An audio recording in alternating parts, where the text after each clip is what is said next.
Hi అండి. నాది Sairam Telugu talk 5 channel అండి. ఈరోజు కార్తీక దీపం ప్రోమోలో ఏం జరిగిందో తెలుసుకుందాము. కార్తీక్ వచ్చేసి దీపాన్ని హాస్పిటల్కి అయితే తీసుకొని వస్తాడు. శౌర్య పడుకున్న రూమ్కి. దీప ఒక్కసారిగా శౌర్యని చూసేసి ఎమోషనల్ అయిపోయి గట్టిగా వెళ్ళి హత్తుకొని ఏడుస్తూ ఉంటుంది. ఆ సీన్ అయితే చాలా చాలా ఎమోషనల్గా ఉంటుందండి. తను అంటూ ఉంటుంది శౌర్య శౌర్య అని చెప్పి ఏడుస్తూ ఉంటుంది, నీకెందుకు ఇలా అని చెప్పేసి. తర్వాత కార్తీక్ అంటూ ఉంటాడు, అమ్మ నేను చూడాలనుకున్నది శౌర్య, అందుకే నేను తీసుకొని వచ్చాను హాస్పిటల్కి అని చెప్పి అంటూ ఉంటాడు. దాంతో శౌర్య అంటూ ఉంటుంది, నాన్న నువ్వు అమ్మకి తెలియొద్దని చెప్పి అన్నావు కదా, ఇప్పుడు అమ్మని ఎట్లా తీసుకొని వచ్చావు అని చెప్పి కార్తీక్తో అంటూ ఉంటుందండి. ఆ మాటకి దీప ఇంకా ఏడుస్తుంది. దీప అయితే శౌర్యని గట్టిగా పట్టుకొని నీకెందుకు ఈ పరిస్థితి వచ్చింది అని చెప్పి తను ఏడుస్తూ ఉంటుంది.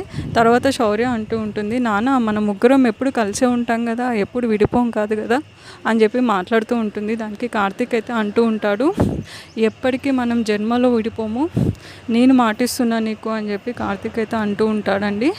ముగ్గురు ఏడుస్తూ ఉంటారు. ఈ రోజుతో ఈ ప్రోమో అయితే క్లోజ్ అవుతుందండి. రేపటి ప్రోమోతో మళ్ళీ నేను మీ ముందుకు వస్తాను. ప్లీజ్ ఎవరైతే సబ్స్క్రైబ్ చేసుకోలేదో సబ్స్క్రైబ్